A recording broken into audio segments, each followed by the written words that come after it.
Mesdames et messieurs, bonsoir. Bienvenue à cette émission.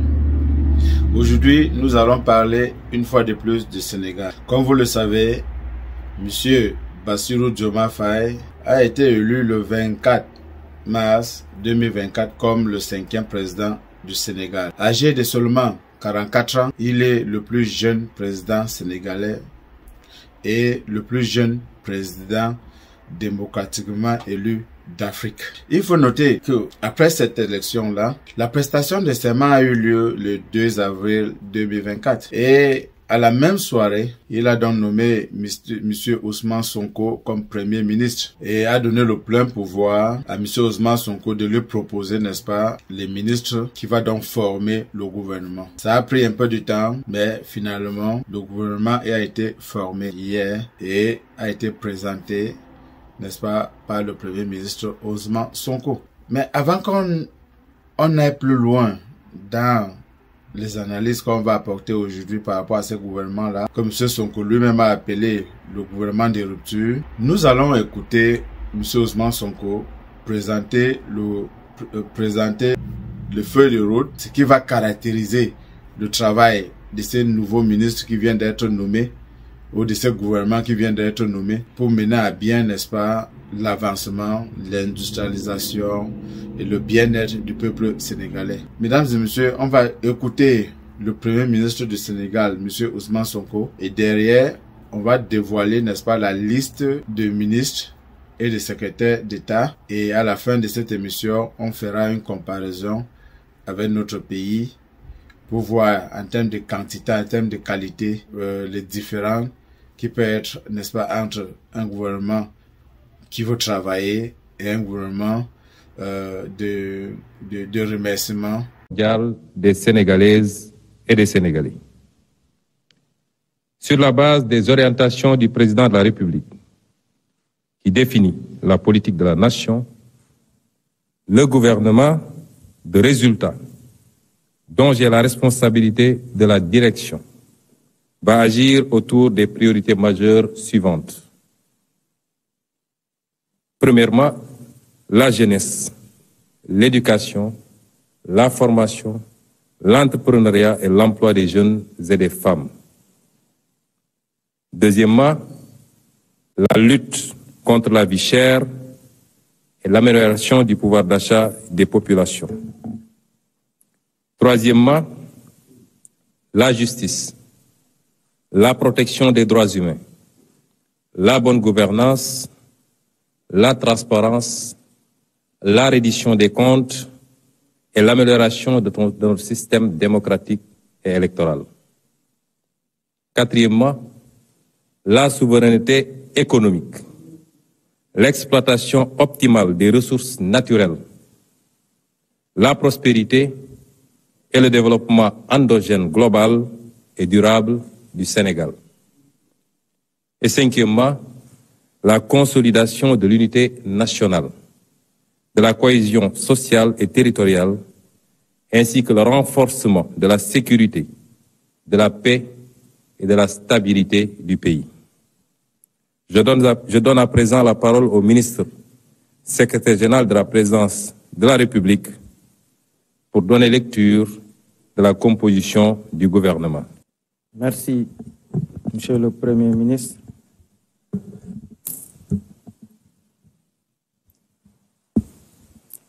Décret numéro 2024-939 portant nomination des ministres et secrétaires d'État et fixant la composition du gouvernement.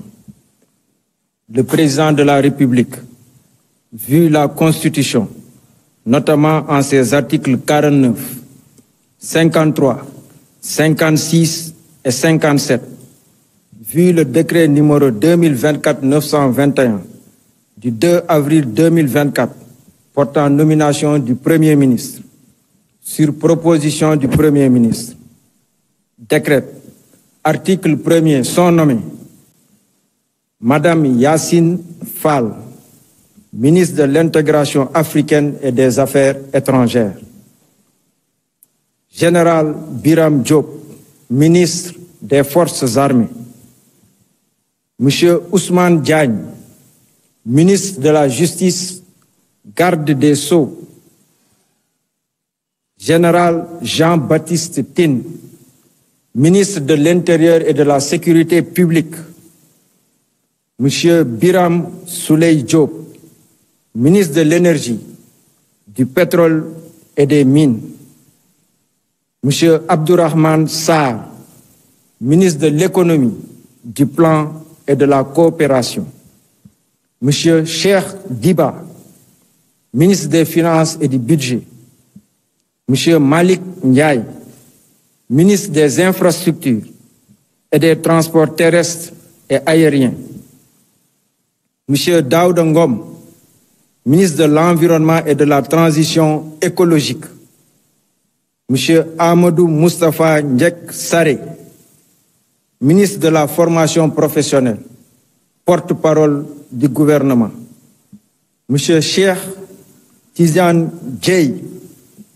ministre de l'Hydraulique et de l'Assainissement, Monsieur Alioune Sall, ministre de la Communication, des Télécommunications et du Numérique, Monsieur El Hadj Abdourahmane Diouf, ministre de l'Enseignement supérieur, de la Recherche et de l'Innovation, Monsieur Serigne Gueye Diop, ministre de l'Industrie et du Commerce, Madame Fatou Diouf, ministre des Pêches, des Infrastructures maritimes et portuaires, Madame Maïmouna Dièye, ministre de la Famille et des Solidarités, Monsieur Yankoba Diémé, ministre du Travail, de l'Emploi et des Relations avec les institutions, Monsieur Balla Moussa Fofana, ministre de l'Urbanisme, des Collectivités territoriales et de l'Aménagement des territoires,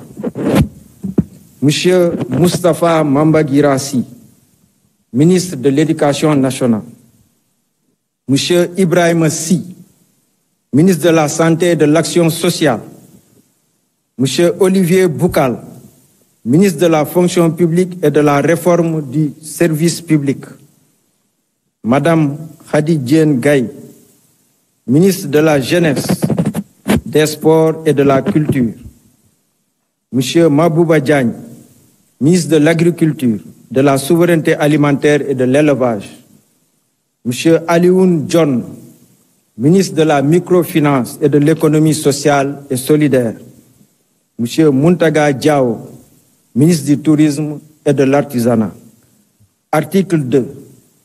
Sont nommés secrétaires d'État Monsieur Amadou Chérif Diouf, secrétaire d'État aux Sénégalais de l'extérieur. Monsieur Ibrahima Thiam, secrétaire d'État au développement des petites et moyennes industries. Monsieur Momad Talandaou, secrétaire d'État à l'urbanisme et au logement. Monsieur Alpha Ba, secrétaire d'État aux coopératives et à l'encadrement paysan.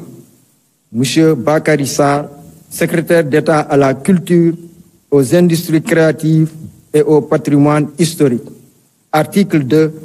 Le présent décret sera publié au journal officiel de la République du Sénégal. Mesdames et messieurs, nous venons d'écouter la liste complète. Déjà, le Premier ministre a d'abord donné leur feuille de route. À quoi est-ce que leur travail va être basé? Il a défini les priorités qui vont d'abord travailler avant toute autre chose. Et ensuite, le secrétaire général, n'est-ce pas, de la présidence est venu nous donner la liste complète du gouvernement sénégalais ou du nouveau gouvernement sénégalais. On va déjà noter que c'est un gouvernement de 25 ministres et 5 secrétaires généraux. Et comme je disais, qu'à la fin de cette émission, on va essayer de comparer, n'est-ce pas, avec notamment notre propre pays, le Cameroun, et voir le nombre de ministres que nous avons. Et j'ai essayé d'imprimer pour avoir ça sous les yeux. On va noter qu'il a fallu beaucoup de feuillage, n'est-ce pas, pour avoir tous les ministres au Cameroun. Donc on va noter que comme ministre d'État au Cameroun, nous avons 4 personnes. Donc le Premier ministre est en tête. C'est vrai qu'ils sont tous nommés le même jour. Or, vous venez d'écouter, on a nommé Ousmane Sonko Premier ministre le 2 et il a eu le temps, n'est-ce pas, de faire des consultations et de proposer, n'est-ce pas, les ministres avec lesquels ils peuvent travailler au président de la République. Donc, chez nous, on dit que le premier ministre n'est que le premier des ministres. C'est-à-dire qu'on le nomme d'abord et on nomme les autres ensuite. Donc, il n'a rien à voir avec les ministres qui forment son gouvernement. Alors, il porte le nom du chef de gouvernement alors que il n'a pas de pouvoir réel sur les autres ministres. La preuve, vous vous souvenez, à l'époque quand on voulait organiser le grand dialogue national, le Premier ministre est allé au nord-ouest et sud-ouest, il a fait des sorties pour inviter nos frères et sœurs du nord-ouest et sud-ouest de venir au grand dialogue. Et il a dit à cette occasion-là qu'il faut venir, c'est un arbre de palabres où on va s'asseoir et on va parler de tout. Il a dit qu'on était tous les enfants d'un même pays. Il ne trouve pas qu'on soit en train de bagarrer entre nous, qu'on vient sur cet arbre de palabres-là pour parler et essayer d'arranger les choses. Ça n'a pas fait 2 jours.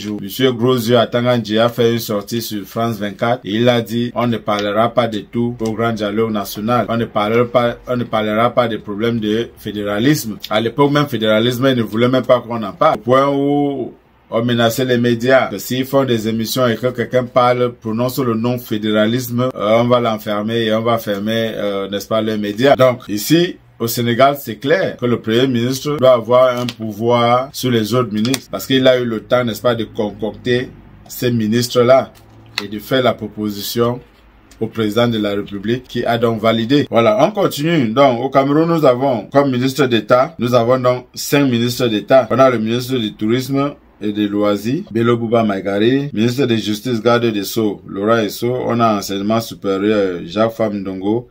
On a secrétaire général à la présidence de la République, Ferdinand Gongo. Donc voilà les ministres d'État que nous avons au Cameroun. Voilà. Il faut noter que comme ministre, nous avons 32 ministres. Voilà. On a le premier ministre, ça fait 1. On a 4 ministres d'État, ça fait 5. On a 32 ministres. Vous pouvez vous-même faire les comptes. Voilà. Donc, après ça, nous avons les ministres délégués. Nous avons comme ministres délégués 12 personnes. Et cet exercice m'a permis, n'est-ce pas, de comprendre un certain nombre de choses. Donc, Jean de Dieu Momo et Joseph Betty Assomo, ils ont le même rang. Donc, c'est les ministres délégués. Les Ibrahim Tabamala, les François Wakata Bolvin, Ba Achane Fomundam Rose Ngweri. Ça, c'est les ministres délégués. On a Clémentine Ananga Messina, on a Paul Tasson, Nana Aboubakar Diallo, on a Yuba Abdoulaye, on a Jean de Dieu Momo, on a Félix Bayo, on a Adoum Gagoum, on a Zacharios Njoya. Donc ça c'est les ministres délégués. Nous avons 10 ministres délégués. Ministres chargés des missions, nous avons également 5. Donc en passant par Paul Mingo Chogomu, on a Amadou Mustafa, on a Philippe Bagaboa, on a Benoît Ndonsoumer, on a Victor Aré Congo Mengot. Ça, c'est le ministre chargé des missions. Comme secrétaire d'État auprès des ministres, près d'un ministre. Voilà. Donc, nous avons combien de secrétaires d'État auprès des ministères? On a 10 secrétaires d'État auprès des ministres. Et à la fin, secrétariat général de la présidence de la République, on appelle ça rattaché à la présidence de la République. Nous avons secrétaire général, nous avons ministre d'État, secrétaire général Ferdinand Gongo, ministre secrétaire général adjoint, nous avons ministre secrétaire général adjoint, donc il a 2 adjoints, et au cabinet civil on a 2 autres personnes, ministre directeur du cabinet civil Samuel Vondoayolo, directeur adjoint du cabinet civil Osvad Baboki. Ça veut dire que, c'est-à-dire, au Cameroun, nous avons pour tout et tout 64 ministres. Les ministres et les ministres délégués et tout mélangé, ministre d'État, ministre délégué et les secrétaires généraux. Donc nous avons pour tout et tout, notre gouvernement c'est 64 personnes. Voilà clairement la différence entre les gens qui sont venus travailler pour le peuple et les gens qu'on a donné le poste pour leur dire merci parce qu'ils ont fait gagner le RDPC. Et dans mes recherches, je suis même allé plus loin. J'ai même essayé de voir, n'est-ce pas, dans quel parti politique appartiennent tous ces ministres-là. Et vous allez noter que tous ces ministres-là appartiennent à 99,89% au RDPC. On a Jean de Dieu Momo qui est à PADEC. On a Amadou Mustafa qui est à ANDP. Et on a je cherche UNDP. On a Bello Bouba Maïgari qui est UNDP et enfin l'ancien ministre de la communication Issa Chiroma Bakari qui qui est du FSNC. Donc, sur les 34 ministres, on a 4 ministres de l'opposition. Mais les alliés, ça veut dire qu'il n'y a même pas d'opposition au gouvernement. Voilà, juste pour dire que nous voyons clairement que Ousmane Sonko et Bassirou Diomaye Faye sont venus au Sénégal pour travailler pour l'amélioration des conditions de vie, n'est-ce pas, de leur peuple. Parce que quand vous suivez Ousmane Sonko, la feuille de route, il est très clair. À chaque fois, vous allez suivre population.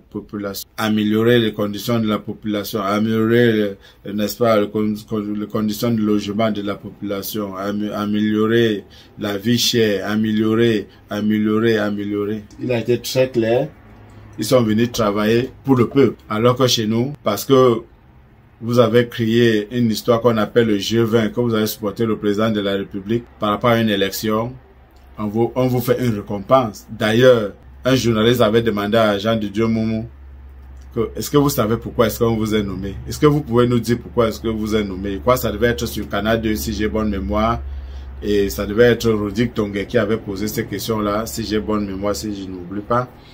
Et Jean de Dieu Moumou avait carrément dit, mais le président de la République m'a nommé parce que je lui ai soutenu. Donc, c'était sa part des gâteaux qu'on partageait avec lui. Pourtant, un juriste, pourtant, un avocat, un ancien, il est à la justice. Il ne dit même pas que le président de la République m'a nommé parce que j'ai pas apporté, vu mon expérience dans le métier, en tant qu'avocat, j'ai pas apporté dans l'amélioration, n'est-ce pas, des conditions de respectabilité de nos lois ou j'ai pas apporté, n'est-ce pas, des réflexions pour améliorer, n'est-ce pas, nos lois ou pour proposer. Tout ce qu'il trouve à dire, c'est que on lui est nommé parce qu'il a supporté le président de la République.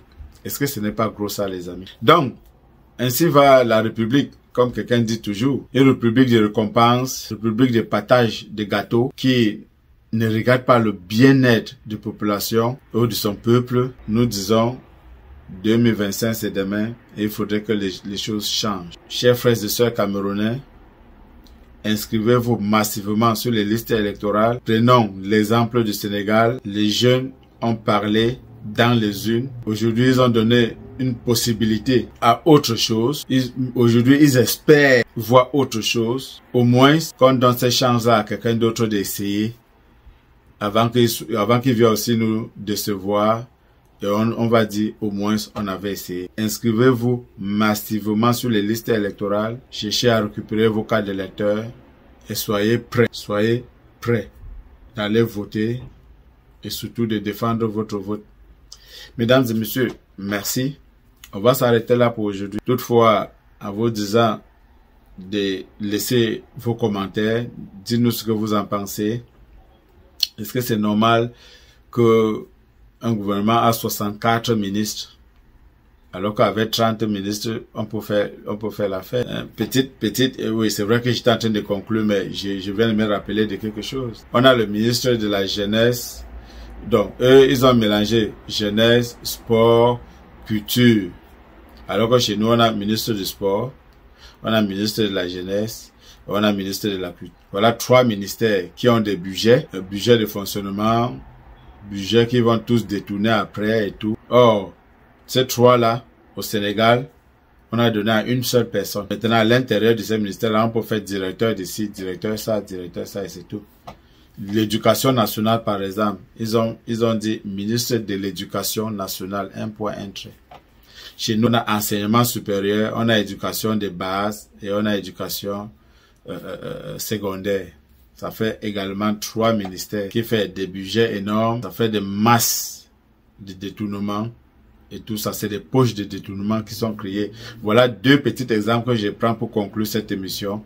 Pour vous dire que on n'a pas besoin d'avoir 150 personnes dans le gouvernement pour faire du bon travail.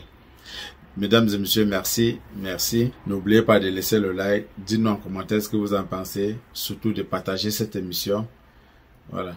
Partagez-la. Merci beaucoup. Je vous aime. Bye bye.